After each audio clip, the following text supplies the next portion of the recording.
안녕하십니까, 스님. 제 행동의 상당 부분이 욕망에 의해서 일어나는 것 같다고 관찰이 됩니다. 네. 아침에 일어날 때도 일어나기 싫을 때 뭐 노래를 듣는다거나 뭐 아침에 맛있는 음식을 먹을 걸 생각하면 일어나기가 훨씬 편하고, 그리고 수행을 할 때도 뭐 수행이 좋아서 하는 것도 있고, 다른 사람보다 내가 더 나은 사람이 되고 싶어서 하는 부분도 상당히 있는 것 같습니다. 이런 마음도 욕망을 기반으로 한 행동이라서 버려야 할 거로 생각이 되긴 하는데, 그냥 버리면 이게 생활에 너무 동력이 없어지는 것 같아서 어떻게 하는 것이 적당한 건지 여쭙고 싶습니다. 예, 그거는 이제 아마 처음 수행하시는 분들이 다 이제 처음에는 그 감을 잡지 못해서 계속 그런 이제 고민을 하게 되는데요. 그러니까 이제 우리가 인간 세상이라고 하는 거는 불교에서 볼 때는 그거를 다 이게 이제 욕계란 말은 들어보셨죠, 그죠? 우리가 욕계, 색계, 무색계 이래 삼계라고 이야기하잖아요, 그죠? 이 욕계 세상의 본질이 뭐냐면 욕망입니다. 욕계라는 말 자체가 욕자 이게 빨리 말하면 까마거든요. 까마. 예. 까마라는 게 감각적 욕망이란 뜻이에요. 그 다음에 아와짜라 이거는 이제 세상, 세계 뭐 이런 뜻인데, 그러니까 이 우리가 사는 세상은 기본적으로 욕망을 기반으로 타고난 존재들이라는 뜻입니다.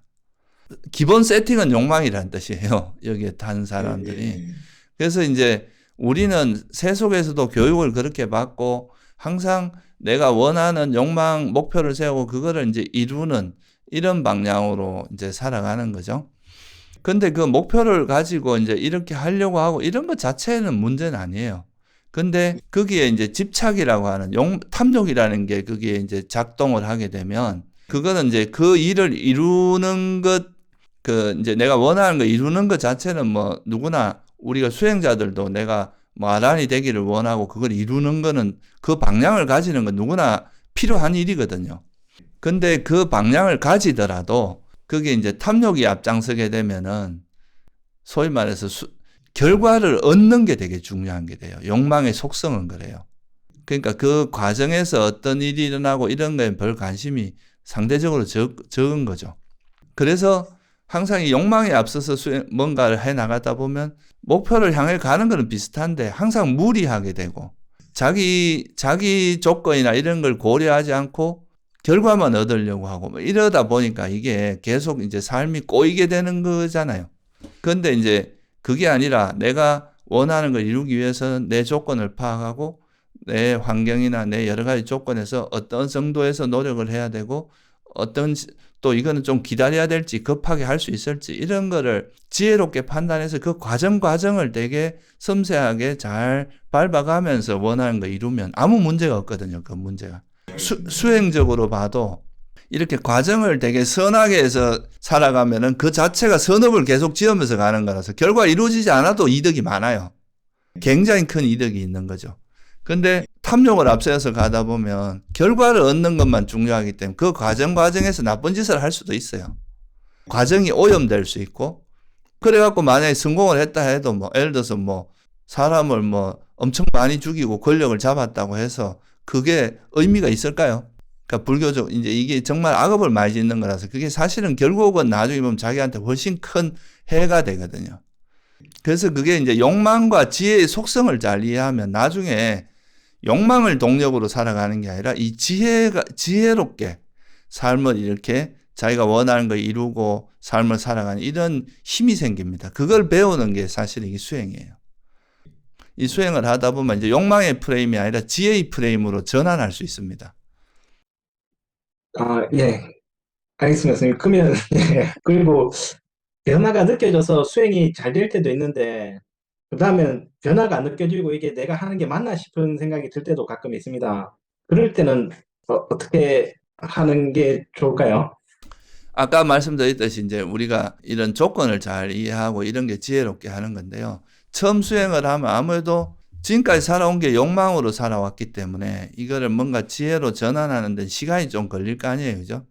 그래서 이제 수행이 좀 잘 돼서 이래 수행이 잘 되는 건 또, 이건 좀 의미 있는 거다. 어떻게 하니까 수행이 잘 되는지 이런 걸 잘 파악해 두고 또 수행이 안 될 때 보통 욕심이 앞서면 뭔가 원하는 게 안 되면 화가 나거든요. 그래서 이게 자꾸 이제 욕망이 있으면 화가 따라오게 돼 있어요. 이거는 필연적으로 그렇습니다. 그래서 이제 자기가 하다가 좀 뭐 또 수행이 잘 되는 걸 바라는 욕망이 작용하면은 또 네. 수행이 잘 안 되면 또 그 불만스럽고 막 화도 나고 의심도 나고 막 이래 되는 거거든요.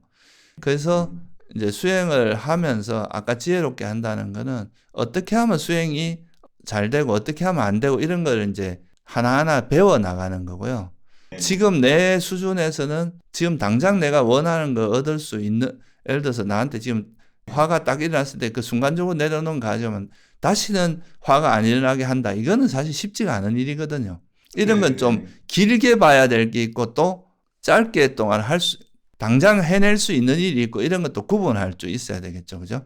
이런 걸 이제 배워 나가다 보면 지혜롭게 자기 조건에 맞는 자기 발걸음에 맞게 이렇게 수행을 할 수 있는 그런 힘이 좀 생기는 겁니다. 그래서 지금은 그런 거를 좀 하나하나 배워 나가고 지금 좀 수행이 안 된다고 해도 그 사람이 이제 수행을 배운 지 처음이니까 좀 오르락내리락 하는 걸 자연스럽게 받아들이셔야 돼요. 그 사람만 그런 게 아니라 여기 다른 분들도 질문하는 거 보면 다 비슷한 그런 고민과 그런 걸 겪거든요. 수행을 처음 하는 분들은 다 이제 어떻게 보면 처음에 배워야 될 것들이 좀 있어요. 그거를 이제 충분히 배우고 나야 그게 이제 또 성장하는 거니까 그런 거를 받아들이다 보면은 뭐 수행이 왔다 갔다 하는 것도 자연스러운 거구나.